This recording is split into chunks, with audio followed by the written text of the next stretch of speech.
Olá, eu sou o Bispo Roberto Amaral. Este é o nosso canal Tempo de Crescer. Uma guerra entre Israel versus Irã pode nos levar a um apocalipse? Gostaria que você ficasse até o final deste vídeo para que pudéssemos dar a resposta deste questionamento nesse contexto que nós estamos vivendo. Se você ainda não se inscreveu em nosso canal, se inscreva e nos dê a grata satisfação de tê-lo como um dos nossos cooperadores. E no final do vídeo, dê lá o seu gostei ou não gostei. Desta forma, você estará nos ajudando a ter um bom engajamento aqui no YouTube. Vamos então falar sobre este tema que está hoje em voga, a guerra entre Israel e Irã. Vamos então ao nosso vídeo.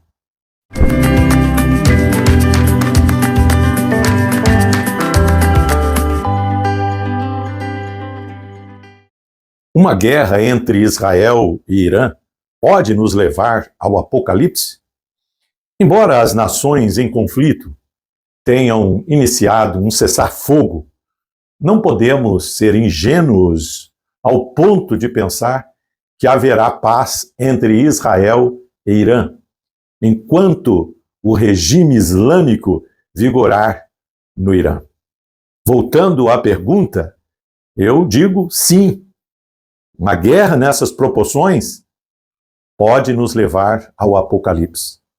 À luz das Sagradas Escrituras, considero que todo conflito envolvendo povos e nações possui ingredientes que somam para a formação de um cenário apocalíptico.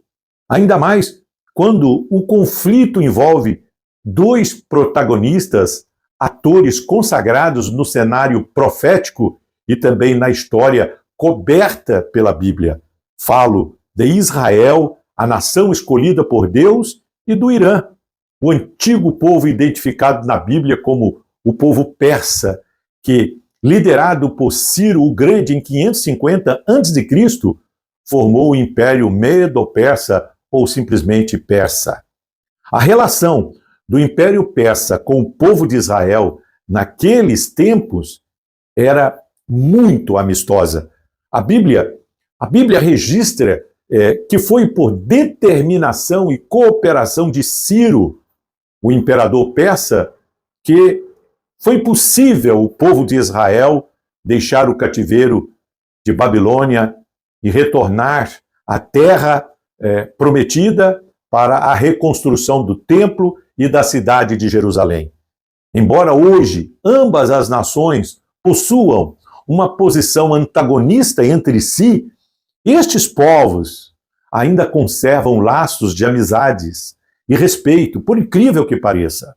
Então, uma pergunta que não quer calar é: por que o Irã, antiga Pérsia, alega ter um ódio tão grande em relação à nação de Israel, a ponto de declarar publicamente sua disposição de eliminá-la do mapa?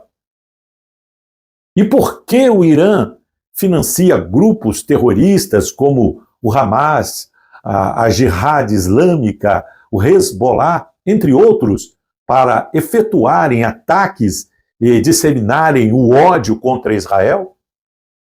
É exatamente por isso que Israel resolveu deflagrar este conflito contra o Irã. Além disso, a suspeita de que o Irã vem secretamente desenvolvendo tecnologia para a fabricação de ogivas nucleares tem levado Israel a atacar os alvos militares, lugares suspeitos no Irã, onde essas ogivas possivelmente estariam sendo fabricadas. Ouço, principalmente entre os esquerdistas, críticas à iniciativa de Israel em atacar essas bases militares no Irã.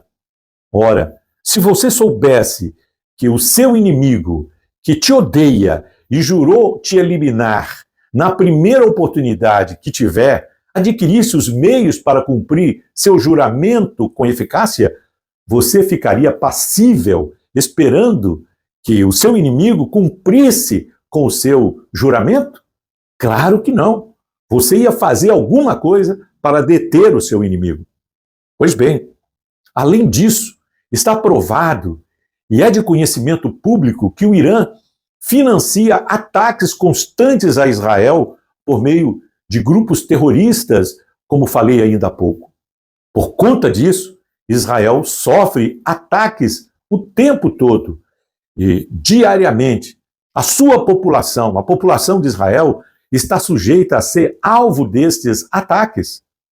Para proteger seu povo, Israel teve que construir um sistema de defesa bilionário que dia e noite funciona com o objetivo de neutralizar as tentativas dos grupos armados financiados pelo Irã, que tentam destruir e aniquilar alvos civis em suas cidades e por todo o país de Israel.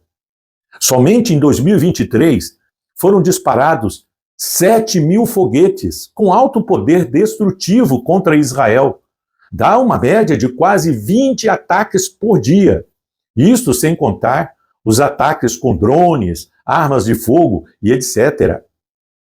O cruel e sanguinário ataque do Hamas em 2023 a uma população civil em Israel, matando de forma bárbara e com requinte de crueldade crianças, velhos e mulheres, comoveu o mundo inteiro.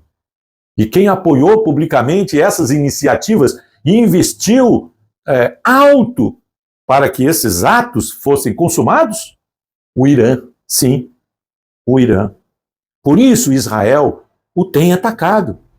É por isso que Israel tem declarado aberto este conflito contra o Irã. Embora o poderio bélico de Israel seja muito superior ao do Irã, este conflito pode tomar dimensões apocalípticas, principalmente pelo envolvimento de grandes potências que vão se posicionando de lados opostos em relação aos conflitantes. Os Estados Unidos já entraram no conflito apoiando Israel. O cenário bíblico apresenta uma confederação de povos e nações se unindo para batalhar contra Israel. E no livro de Apocalipse, este conflito é descrito como a Batalha do Armagedon. Ezequiel e Daniel, no Antigo Testamento, predizem o mesmo cenário final. O que nos chama a atenção é a posição do governo atual do Brasil, assumindo posição clara ao lado dos inimigos de Israel. Historicamente, o Brasil e Israel, política, cultural e espiritualmente, gozam de uma ótima relação. Não esqueçamos que o voto Minerva que declarou a formação do Estado de Israel foi dado por um brasileiro, o gaúcho Oswaldo Aranha, em 1947. Os cristãos no Brasil, que compõem a maioria da sua população, têm tido o compromisso fiel de orar, de apoiar Israel por reconhecer o seu lugar de protagonista na revelação divina. A promessa de Deus é esta, abre aspas, orai pela paz em Jerusalém e sejam prósperos os que te amam, fecha aspas, Salmo 122, versículo 6. Embora o anúncio desse cessar-fogo possa diminuir as expectativas em relação a este conflito, o cenário mostrado pela Bíblia, o cenário profético apresentado pela Bíblia, não nos deixa enganados. Israel, Irã e várias nações do mundo deverão fazer parte do grande conflito final que vai culminar com a volta de nosso Senhor Jesus Cristo. Assim cremos.